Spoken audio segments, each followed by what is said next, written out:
Well, I'm John Deeb, and this is a very special occasion for me because this is the house that I was born in. When my mother and dad got married, they could not afford a place of their own, and they moved in with my grandfather, and this is his homestead. There are 2 bedrooms upstairs in this home, and I was born in one of them and lived here till I was several years old, probably between 2 and 3 years old. My name is Vance Mentor, and I grew up in this house. I lived in this house from the time I was 4 years old until I was about 21, and when I graduated from University of Texas. And we lived here with my Aunt Lula and my mother and my sister. I'm Betty Deeb, and I think my favorite time in this house was when I was pregnant with my second child, and my husband was in Korea, and it was Christmas, and I got to come here and spend Christmas Day with all the family. I think the idea for the event started a couple of months ago, but I only really started working on it about a month ago. I've had an awful lot of wonderful help and sleepless nights. I'm Courtney Rainwater, and I'm Richard Rainwater's daughter. Richard is one of the 2 sons of Regina Rainwater, who was one of the 8 kids who grew up in this house. My name is Jim Deeb. I've been in this house so many times, especially when I was young. And I remember to the day, it was June 6, 1944, D-Day. I was about 11 years old. My dad, Mitchell, grew up in this house. Obviously, he's Grandpa Deeb's son, John Deeb's son. I was in this house when I was very little, probably up until the age of 5 or 6. And I do remember coming over Christmas and other holidays. My name is Betsy Deeb Strother. My dad and Richard's mom were brothers and sisters. My mom and dad and I lived in this house upstairs. There were 2 bedrooms upstairs. Grandpa lived in one of them and we lived in the other one. And Grandpa and I became great buddies. We were tight. I'm Ralph Ware. I'm the son of Marie Deeb Ware, who was born in this house, and well, I guess she was born in this house. All my aunts and uncles were here. My mother was married in this house with my dad back in about 41. All my aunts were married in this house, and several of them lived here. I'm Eugene Naham. I'm a relative. John Deeb was my uncle. He was married to my father's sister. My family used to come here practically every night while they played poker in the back room. Every Friday, Saturday, and Sunday, 50 people would come here, and my 2 aunts cooked for 50 people, and we ate all weekend, and they played cards all night. They played poker and pitch. And the ladies paid bridge. The adults would get into card games, and they'd end up in a fight every night. They'd play penny and nickel and dime card games, and they'd end up accusing each other of cheating, and somebody would get mad at somebody, and they wouldn't come over for a week because they'd all be mad at each other, and then they'd get over it. We loved to get around the piano. Regina Rainwater used to play the piano, and she would always play something like 10 cents a dance. That's all they pay me. Gosh, how may they weigh me down. All the sisters were wonderful. Regina, Vicky, Lula, Amelia, Lily, and the sons were Mitchell and Ed. Walter Rainwater. My mother grew up in this house, Regina, and I live 3 blocks from here, and we spent a lot of time over at this house visiting with her sisters who also lived here, 2 of them, and my 2 cousins, Vance and Catherine. The kids, all the cousins, we would entertain ourselves while they were playing cards, and we would get in a lot of trouble sometimes. When Vance and I wanted something to do and have fun, we would lie behind this little brick wall. This was the front porch. And we'd get a big pile of rocks, and we would just sell them blind over the wall and out into Hemphill Street. I don't remember rock throwing incidents, to tell you the truth. Then on this corner, right down here, there was a stop sign, and we would stand there with glasses of water, and if the car stopped and the window was open, we would throw a glass of water in on the people inside the car. We probably did throw some rocks at some cars from time to time. We did just normal mischievous type of things, not anything too bad. One guy got out of the car and drug us into Aunt Vicky, Vance's mother. And the house across the street, my grandfather didn't like them because they had bird dogs that barked all night. So one day, Vance and I decided to throw a big pot plant through their window to get even with them. And they never caught us on that either. We were really destructive. And we're talking about 8, 9, 10 years old. But we didn't have any supervision. We were monitored pretty well by adults, so. And we didn't have anything else to do. We didn't do too many things too bad that I remember. We would do things like make-up plays and have talent contests between the music room and the living room. We had a Crayola fight in the dining room one time, and we really got in trouble for that because it marked up all the walls. I'm Betty Ware Gonier. John Deeb was my grandfather that owned this house. We all lived in Houston, and we used to come here in the summertime and spend the summer here. We always spent Christmas Eve here, and we'd open all our gifts, and then we'd open gifts at Richard's on Christmas morning a lot of times. And we used to play in the basement, going up and down into the basement, and we just had a wonderful time. We'd all sit on the porch after dinner. They had a big front porch that was covered back then, and we'd sit on the porch, and the kids would catch fireflies and play in the vacant lot, which is now a parking lot. This area where we're sitting right now, this was a great big front porch that had a big swing on it, and I remember spending many hours just sitting out here with my mom or dad or my grandpa.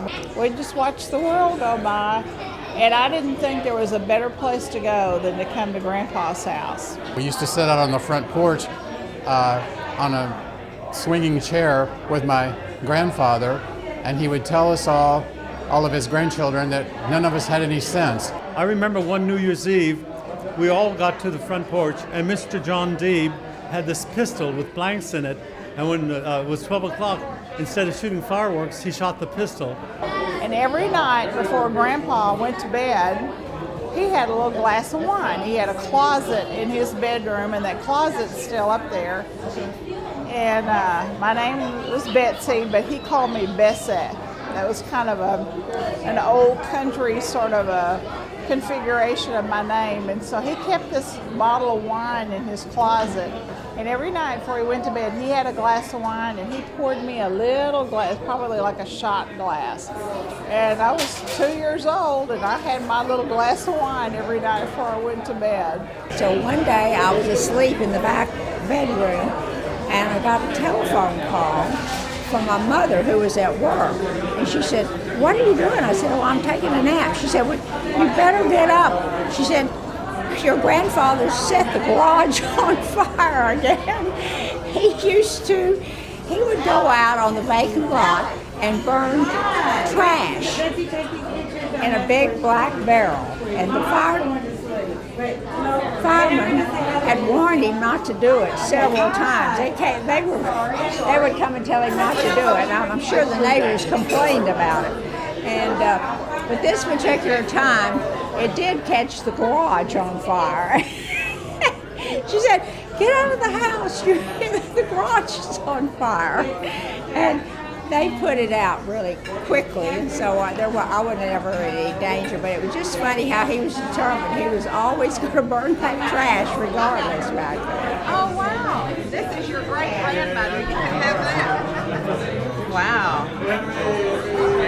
You're not going to believe some of these pictures. Oh, my gosh.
was the most important thing in this house. All the ladies, all my aunts cooked and cooked enough for 20, 30 people. And what I remember the most is it was a large family. We used to come here on the weekends, and I remember, I guess the kitchen was always my favorite part of the house because there were all these women pulling trays of things out of the oven and bending over the stove and bringing you plates of things that smelled wonderful. Watching my aunts cook around the stove, and they made all these wonderful Lebanese Syrian dishes from scratch, and it would take hours. And they did everything by hand, made everything by hand, and of course, everything was always delicious. It's a wonder we didn't all turn out to be big as a house. Because every gathering, every family gathering was centered around food, but there was one of the main ingredients in all that food was love. This was a gathering place for the family. My Aunt Mia and Uncle Arthur and her little dog Jerry and my Uncle Mitchell and everybody, Ed Deeb, Matilda Deeb, Johnny Deeb, Ronnie Deeb, Walter Rainwater, Richard Rainwater. I remember Richard was just the smartest person I ever knew. He was several years older than I. I remember when he was in school, he never took notes in his classes. He would just snip the paragraphs out of his textbooks and paste those in his notebook so he didn't have to write something. He was very efficient even from very early on. I remember he and his friends used to do their homework over on Bewick Street. Seems like they were always doing their homework in their underwear, which I wasn't sure I quite understood that, but obviously he did his homework well and was a smashing success. Louis Mayhem used to take Richard by the hand and go down to the drugstore and get ice cream cones. And every Syrian had to have gold bracelets, but I was not Syrian, so his mother was not too happy because Louis married an American girl instead of a Syrian girl. And we adopted 2 children, and she loved them dearly. He's my little brother that I never had. I took care of him. The girls in this family had to grow up real fast because their mother died when she was like 36 years old. And every one of the daughters had an assignment from my grandfather. You know, my mother, I think at 13, was doing the ironing and what have you for them. I guess some of the others were doing the cooking and what have you. I think we had a great turnout. I think everybody who I can imagine has shown up, and even some more. It's just nice to see them interacting as I guess they did decades ago as kids in this house. This is my cousin Ralph, and my dad always said he had the biggest heart of anybody in the family. He said I had the biggest head, I guess. My grandfather was a very good friend and would come from West Texas and come and visit John Deeb, the man that owned the house. His grandfather and my grandfather and grandmother lived together in Fort Worth and peddled. When they were peddling merchandise here in Fort Worth and the surrounding areas. Wow. Yeah. But of course, all the Lebanese and Syrian people had to live together because nobody had any money. My grandpa was always at the head of the table. Everyone, deferred to him. They honored him and respected him as the head of the family.